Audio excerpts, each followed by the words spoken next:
बहुत स्वागत है आप सभी का हमारे इस खास कार्यक्रम सितारों की चाल में। मैं हूं आपके साथ प्रथा शुक्ला। इस कार्यक्रम में हम आपको बताएंगे कि आपका आज का दिन कैसा बीतेगा और साथ ही साथ में हम आपकी राशियों के बारे में भी जानेंगे और इसी क्रम में हम आज एक विषय विशेष के बारे में भी चर्चा करेंगे। और इन सब की जानकारी देने के लिए मेरे साथ स्टूडियो में मौजूद है ज्योतिष एवं वास्तुशास्त्र विशेषज्ञ डॉक्टर सीमा जिंदल जी।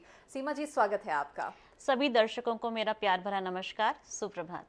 तो चलिए कार्यक्रम की शुरुआत कर लेते हैं।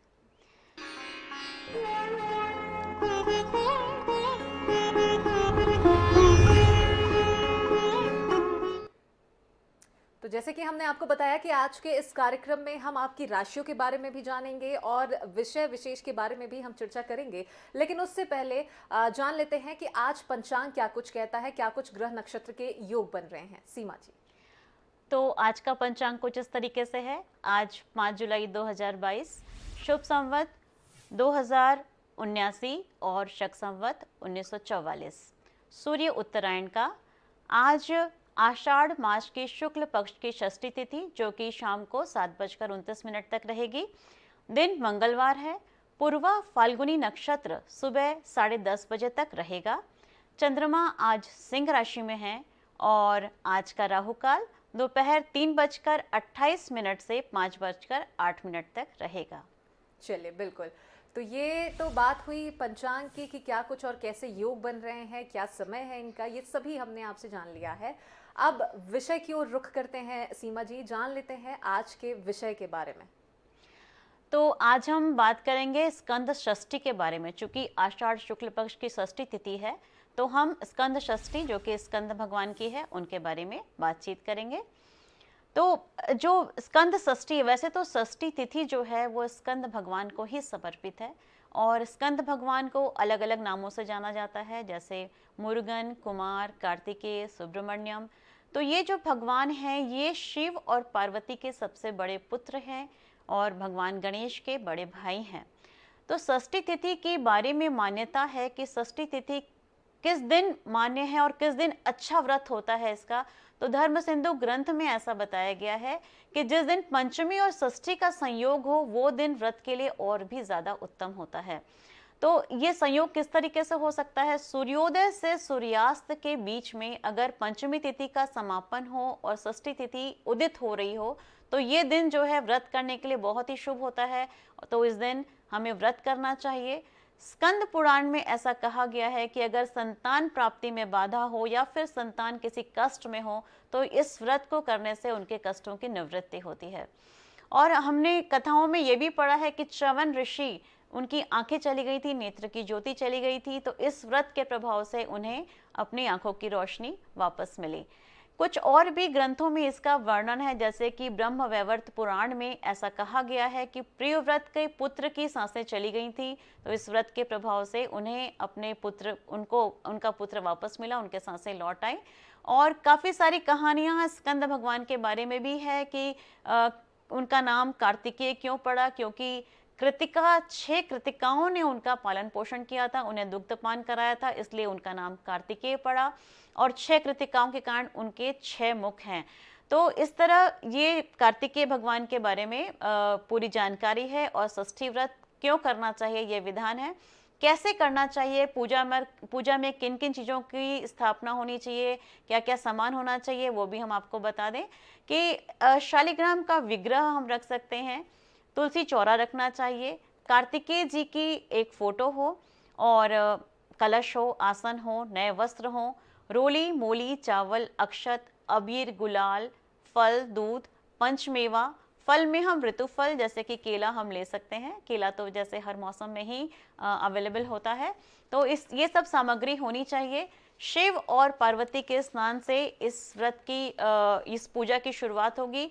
भगवान कार्तिकेय को स्नान, उनको एक अखंड दीप जलाएं, धूप दीप दिखाएं, उन्हें भोग लगाएं अच्छा सा, और फिर आपकी जो मनोकामना हो, नए वस्त्र उन्हें अर्पित करके अपनी मनोकामनाएं उनके सामने रख सकते हैं। भगवान कार्तिकेय आपकी मनोकामनाएं जरूर पूरी करेंगे। ये दिन तांत्रिक साधना के लिए भी कुछ साधक इसे मानते हैं और इस दिन तांत्रिक साधना भी करते हैं। आपको इस बात का ध्यान रखना है कि आप इस दिन मांस, मछली, मदिरा का सेवन ना करें और ब्रह्मचर्य का, संयम का पालन करें। तो ये थी कि किस तरीके से पूजा विधि होनी चाहिए। एक कहानी भी प्रचलित है कार्तिकेय भगवान के बारे में कि देवता जब असुरों से परास्त होने लगे तो देवता काफ़ी परेशान हो गए। इंद्र जी ब्रह्मा जी के पास गए और उनसे उपाय जानना चाहा कि हम कैसे इस परेशानी से बाहर आ सकते हैं। तो ब्रह्मा जी ने बताया कि आपको इस परेशानी से बाहर भगवान शिव के पुत्र ही ला सकते हैं। लेकिन उस समय भगवान शिव, चूंकि सती से उनका वियोग हो चुका था, तो भगवान शिव गहन साधना में लीन थे। तो जब देवताओं ने उनसे स्तुति की तो उनके आग्रह पर भगवान शिव प्रसन्न हुए। उन्होंने पार्वती जी से विवाह किया और उसके पश्चात उनके तेज से कार्तिकेय जी का जन्म हुआ। कार्तिकेय जी ने तारकासुर का वध किया और देवताओं को उनका स्थान दिलाया। तो ये थी स्कंद षष्ठी व्रत की कहानी और उसका महात्म्य। चलिए, बिल्कुल। तो बहुत ही विस्तृत रूप से आपने जिस प्रकार से हमारे दर्शकों को स्कंद षष्ठी व्रत के बारे में बताया, क्या कुछ उपयोग किया जाना चाहिए, कैसे इस व्रत का पालन करना चाहिए, साथ ही इसके पीछे की क्या कुछ कहानी है, ये भी आपके माध्यम से हमें पता चली है। इस चर्चा को हम आगे भी बढ़ाएंगे, लेकिन एक दर्शक हमारे साथ रायपुर से जुड़ चुके हैं, सीमा जी। खोमेंद्र जी ने हमें कॉल किया है। खोमेंद्र जी, स्वागत है आपका। क्या जानना चाहते हैं आप? सवाल रखें, लेकिन उससे पहले जन्म विवरण बताएं। सुबह 5 बजे। जन्म तिथि एक बार दोहरा देंगे सबसे पहले। 30/8/1992। 20/8/1992। 30 30/8/1992। सुबह और 5 बजे। जन्म समय सुबह 5 बजे। हाँ, जन्म स्थान अभनपुर। अभनपुर। क्या जानना चाहते हैं आप खोमेंद्र जी? सवाल रखें। 30/8/19 कैसा रहेगा कर? जी, 30/8/1992 इनकी जन्म तिथि है और जन्म स्थान इनका अभनपुर है। एक बार जन्म समय दोबारा बताएंगे? सुबह 5 बजे। सुबह 5 बजे इनका ओके। जन्म समय है। जी जी, सवाल रखें खोमेंद्र जी, क्या जानना चाहते हैं आप? भविष्य कैसा रहेगा मैम, ये जानना था। जी, आगामी समय को लेकर भविष्य इनका क्या कैसा रहने वाला है, इसे लेकर इनका सवाल था। जी। तो आपका जन्म लग्न जो है वो है सिंह और आपकी राशि जो है वो है कन्या। अभी आपका जो समय चल रहा है वो है राहु में शुक्र। तो चूँकि थोड़ा सा ऐसा लगता है मुझे कि आप आलस्य आप में बढ़ गया है, तो ध्यान रखें कि उस आलस्य से आप बाहर आएँ। समय बहुत अच्छा है, धन कमाने के अच्छे योग हैं। अगर आप मेहनत करेंगे तो सफलता निश्चित ही आपको मिलेगी। जी, चलिए, बिल्कुल। तो जो कुछ भी सुझाव और उपाय आपको यहाँ पर सीमा जी ने बताए हैं, तो वो अगर आप उनका पालन करें तो निश्चित तौर पर आपका आने वाला समय अच्छा साबित होगा। एक और दर्शक हमारे साथ में जुड़ चुके हैं कच्छ से। हमारे साथ में एक दर्शक जुड़ी हुई हैं, आराधना जी ने हमें कॉल किया है। आराधना जी, स्वागत है आपका। क्या जानना चाहती हैं आप? सवाल रखें, लेकिन उससे पहले जन्म विवरण बताएं। नमस्कार। नमस्कार मैम। जी, नमस्कार। जन्म तिथि बता देंगे सबसे पहले? जब से लड़के के बारे में पूछना चाहते हैं, उसका फ्यूचर कैसा रहेगा। उसकी डेट ऑफ बर्थ है 23 अक्टूबर 1999, सवेरे 5:06। स्थान जी, एक एक करके बताइएगा। 23 अक्टूबर 1999 इनकी जन्म तिथि है, जिनके बारे में ये जानना चाहती हैं। जी, सवेरे 5:06। सुबह 5:06 इनका जन्म समय है और स्थान जन्म स्थान इलाहाबाद। इलाहाबाद है। इलाहाबाद। क्या जानना चाहती हैं आप उनके बारे में? जी, उस बच्चे का फ्यूचर कैसा। अभी बीटेक करके निकला है, उसकी जॉब लग गई, उसका आगे का भविष्य कैसा है। चलिए, बिल्कुल। तो करियर को लेकर, भविष्य को लेकर इनका सवाल था। अपने बेटे के बारे में ये जानना चाह रही हैं। जी बिल्कुल, आपको अभी इसके हम बारे में जानकारी दे रहे हैं।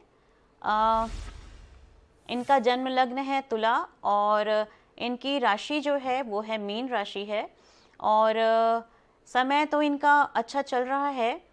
अभी मरकरी में, मतलब बुध में इनका जो समय है जुपिटर का चल रहा है, बहुत अच्छा समय है, जो कि सप्तम है। शादी के लिए थोड़ा सा आप इनका ध्यान रखें, जुपिटर की शांति कराएं, जिससे कि इनका शादी अच्छे से हो सके। बाकी समय बहुत अच्छा है। आप चाहें तो इन्हें एक पन्ना भी पहना सकती हैं, जो कि इनके लिए काफ़ी शुभ रहेगा। जी, इनके बाद एक और दर्शक इंदौर से हमारे साथ में जुड़ चुके हैं, सीमा जी। यहाँ हमें सुरेश जी ने कॉल किया है। सुरेश जी, स्वागत है आपका। क्या जानना चाहते हैं आप? सवाल रखें, लेकिन उससे पहले अपना संपूर्ण जन्म विवरण बताएं। मेरा जन्म 15 अक्टूबर 1954, 54।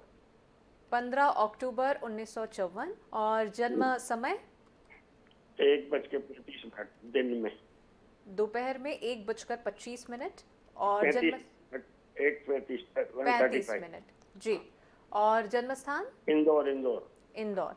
क्या जानना चाहते हैं आप? सवाल रखें। मेरे कुछ भी काम होते होते रुक जाते हैं, हम्म, कुछ भी काम नहीं हो रहे हैं 2-3 साल से। बहुत प्रयास करता हूँ पर असफल हो जाता है। जी, आपका जो लग्न है वो है कर्क लग्न और आपकी राशि वृषभ है। अभी जो आपका समय चल रहा है सैटर्न मतलब शनि में राहु का समय चल रहा है। मैं समझ सकती हूँ कि थोड़ा सा समय कठिन है। इस समय पर अगर आप रुद्राभिषेक करें तो आपको समय के अनुकूल होने में सहायता मिलेगी और राहु के दोषों से भी मुक्ति मिल सकती है। उसके और साथ में आप एक शनिवार को छायादान भी करें, जिससे आपको सरसों तेल का छायादान करें। एक पात्र में सरसों का तेल लें और उसमें अपना चेहरा देखकर एक सिक्का डालें और वो पात्र समेत वो तेल किसी को दान कर दें, जिससे कि आपको फायदा होगा। आप चाहें तो एक पुखराज भी पहन सकते हैं जी। तो चलिए सुरेश जी, आपके आगामी बेहतर समय के लिए, ताकि आपको किसी परेशानियों का सामना ना करना पड़े, इसके लिए सीमा जी ने आपको कुछ महत्वपूर्ण उपाय बताए हैं। अगर आप उनका पालन करते तो निश्चित तौर पर आपको इसका फल भी देखने को मिलेगा। चलिए, अब सीमा जी, ये तो बात रही हमारे दर्शकों की और आज के विषय के बारे में भी तो हमने आपसे जानकारी ले ली है। अब एक एक करके सभी राशियों के बारे में हम आपसे लगातार जान लेते हैं। शुरुआत मेष राशि से कि इस राशि के जातकों के लिए आज का ये दिन विशेष कैसा बीतने वाला है। तो मेष राशि के जातकों के लिए आज थोड़ा सा समय कठिन है। वो बहुत दिनों से आवास की समस्या से जूझ रहे हैं, तो आज उस समस्या पर हो सकता है वो काम करें और अगर वो उचित प्रयास करेंगे तो उन्हें समाधान भी मिलेगा और दिनों की अपेक्षाकृत ये दिन उनका अच्छा रहेगा। आगे चलते हैं हम वृषभ राशि की तरफ। तो आज वृषभ राशि वालों के लिए अच्छा दिन है। उन्हें कुछ महत्वपूर्ण कार्यों में सफलता प्राप्त होगी और जो नौकरी पेशा लोग हैं उनके लिए सुखद वातावरण रहेगा नौकरी में। और चूंकि बारिश का मौसम है तो कोशिश करें एलर्जी से बचें, अपने हाथ पैरों को गीला होने से बचाएं और अगर गीला हो जाते हैं तो उन्हें ड्राई रखें ताकि आपको एलर्जी ना हो। और अगर कोई कीड़ा या कुछ काट लेता है कोई जानवर तो उसका उचित उपचार कराएं। अगली राशि हम लेते हैं मिथुन राशि। आज सुबह से ही आपके कार्यों में काफ़ी विलंब रहेगा और हो सकता है कि और दिनों की अपेक्षाकृत ये दिन आपके लिए प्रतिकूल रहे, तो कोशिश करें कि समय से कार्य निपटाने की कोशिश करें, गलतियों से बचें और कोई काम पेंडिंग है तो उसके फॉलो अप लेते रहें तो आपका दिन बेहतर हो सकता है। अगली राशि हम लेते हैं कर्क राशि। आपके लाइफ पार्टनर को आज हेल्थ इश्यूज हो सकते हैं और उनका ध्यान रखें, परिवार का सहयोग मिलेगा। हो सकता है कि कोई फाइनेंशियल लॉस हो तो ये सावधानी आपको रखने की ज़रूरत है। अगली राशि हम लेते हैं सिंह राशि। तो आज कार्य व्यवसाय में सफलता का योग नज़र आ रहा है आपके लिए। बहुत ही पेशेंस से काम करें जिससे कि सफलता सुनिश्चित हो सके। अगली राशि हम लेंगे कन्या राशि। अपने लाइफ में डिसिप्लिन बनाए रखें क्योंकि अनुशासनहीनता से आपके परिवार में तनाव की स्थिति निर्मित हो सकती है और संतान को लेकर हो सकता है कि आज आपको कोई मानसिक कष्ट हो और कोई करीबी आपके धोखा दे सकते हैं, तो इन बातों का ख्याल रखें और सावधानी के साथ कार्य करें। अगली राशि हम लेते हैं तुला राशि। आज आपका दिन काफ़ी अच्छा है, लगातार भ्रमण करने के योग हैं। हो सकता है कि आप किसी घरेलू अपने पारिवारिक सदस्यों के साथ में या मित्रों के साथ में घूमने जाएं, मार्केट प्लान करें, आपके अपने पड़ोसियों से मुलाकात होगी। तो कुल मिलाकर दिन बहुत अच्छा है, पर चोट लगने की संभावना है तो इस बात का ध्यान रखें। अगली राशि है वृश्चिक राशि। हो सकता है कि आपको आज कोई नया प्रपोजल मिले, कोई नया प्रस्ताव प्राप्त होने की संभावना ऐसी नज़र आ रही है, तो काफ़ी कॉन्फिडेंशियल रखें इस बात को ताकि उसकी पूर्णता तक अगर ये गोपनीय रहेगा तो कार्य की पूर्णता निश्चित है। हो सकता है कि आज आपको कोई शारीरिक कष्ट भी हो, तो अपने शरीर का ध्यान रखें और अगर कोई कष्ट हो तो उस समय पर उपचार लें। अगली राशि हम लेंगे धनु राशि। हो सकता है कि कोई काम आपका विलंब से हो या ना हो, तो इस वजह से आपको मानसिक तकलीफ हो सकती है, मानसिक कष्ट हो सकता है। आपको शारीरिक कष्ट भी जैसे कि कॉन्स्टिपेशन, फीवर, इस तरह की कोई परेशानी भी आपको सामने आ सकती है। स्टूडेंट्स के लिए आज का समय जो है वो बहुत अच्छा नहीं है, तो अपनी पढ़ाई पर ध्यान दें और कफ से, कोल्ड से बचने की कोशिश करें। अगली राशि हम लेंगे मकर राशि। आज आप अपने आप में काफ़ी कार्यकुशल महसूस करेंगे, आपको लगेगा कि आपकी एफिशिएंसी काफ़ी बढ़ गई है, कुछ नया सीखने को मिल सकता है आज के दिन आपको। और ये भी ध्यान रखें कि हो सकता है कोई पारिवारिक सदस्य आपका बीमार हो जाए और उसे चिकित्सा की ज़रूरत पड़े, तो अपने परिवार को भी सहयोग प्रदान करें। चलते हैं अगली राशि की ओर, कुंभ राशि। आज का समय, आज का दिन आपके लिए मित्रों के साथ में काफ़ी अच्छा बीतेगा। हो सकता है कि कुछ जगह अनावश्यक खर्चे हों, तो अपने खर्चों पर कंट्रोल रखें और इस बात का ध्यान रखें कि अगर आपने कहीं पर कोई कोटेशन दिए हैं तो उनका मिसयूज़ हो सकता है, तो उस बात का ध्यान रखना है। अपनी वाणी पर संयम रखें और बोलने पर ऐसे शब्दों का इस्तेमाल ना करें जिससे जो आपके लिए नेगेटिव हों। तो अगली राशि की हम बढ़ते हैं, जो कि अंतिम राशि है हमारी, मीन राशि। फर्स्ट हाफ आपका हो सकता है कि हेल्थ वाइज बहुत अच्छा ना जाए, तो समय पर उसका इलाज लें। अगर कुछ परेशानी है तो नेगेटिविटी आज आपके ऊपर हावी हो सकती है, तो ऐसे उपाय करें जिससे कि आप पॉजिटिव हो सकें। तो ये थे हमारे 12 राशियों के हाल।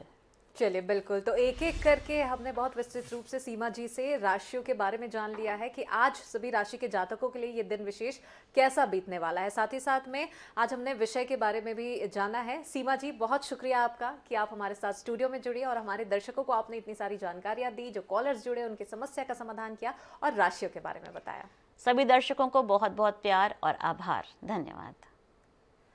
तो इसी के साथ आज के हमारे इस कार्यक्रम विशेष में फिलहाल इतना ही। कल हम फिर से हाजिर होंगे आपकी सभी राशियों को लेकर और एक नए विषय के साथ। दीजिए इजाजत, नमस्कार।